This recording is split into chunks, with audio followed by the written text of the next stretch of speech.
Hello everyone, and welcome our Hallmark channel. While many parents can't wait for their grown children to leave home, longtime Hallmark star Holly Robinson Peete was understandably nervous to cross that rite of passage off her son RJ Peete's list of accomplishments. But 27-year-old RJ, who is on the autism spectrum, achieved that huge milestone in the spring of 2025. It was so daunting, but it was something that it needed to happen, Robinson Peete told Entertainment Now in early May. We just had to pull the band-aid off. He was not comfortable with moving out. I was not comfortable with him moving out. I wanted him to stay.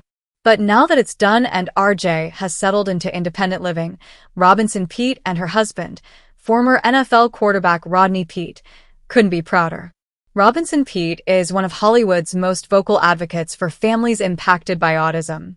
She was one of the first celebrity parents to speak openly and raise awareness about the condition as RJ was growing up, including featuring his challenges and accomplishments on her Hallmark Channel reality show, Meet the Peetes, in 2018 and 2019. The actress, who currently co-stars in Hats Off to Love on Hallmark Plus, runs the Hollyrod Foundation to empower families impacted by autism and regularly advocates for greater resources to help those with autism thrive. Although she and Peete were initially told their son would accomplish almost nothing in his life, RJ has learned how to drive, works as a beloved clubhouse attendant for the Los Angeles Dodgers, and is now living independently, a feat the actress was not sure would ever happen.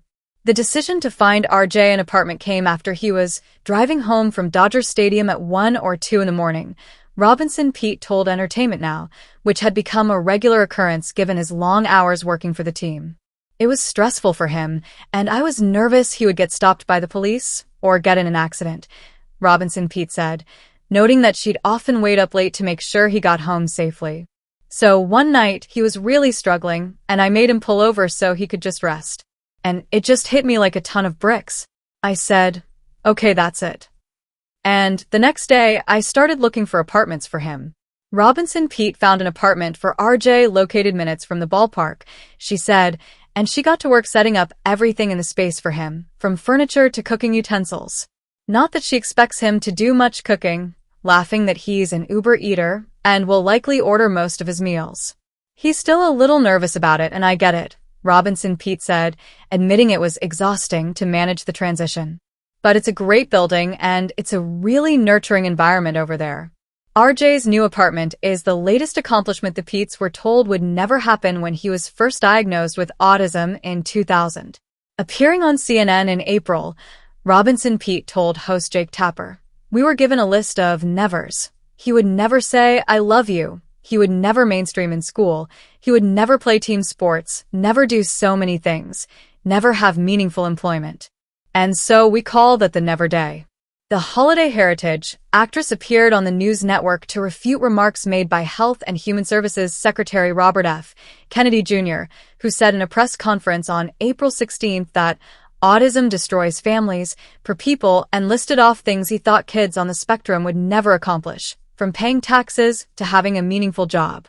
When I heard Kennedy's list of nevers, I was taken right back to that day, she told Tapper. I just thought it was such a wasteful and dangerous use of a platform to talk about these children, and adults, my son's an adult, as if they're just disposable, as if they're a blight on society, and it felt like institutionalized hopelessness. Although she's thrilled for her own son's accomplishments, Robinson Peete told Entertainment Now that her advocacy is for all children and adults living with autism. This has never just been about RJ and his successes, she said. This has always been about all the families that we've worked with, hundreds of families over the years with our Hollyrod Foundation, and a lot of these families have higher support needs than we did. I think it's really important that there not be a wedge driven between those who have higher support needs and those who have lower support needs, she continued, noting that the autism community spans a spectrum of needs and that no matter a person's skill level, he's still valuable. He deserves to be seen, deserves employment, deserves understanding and compassion and services.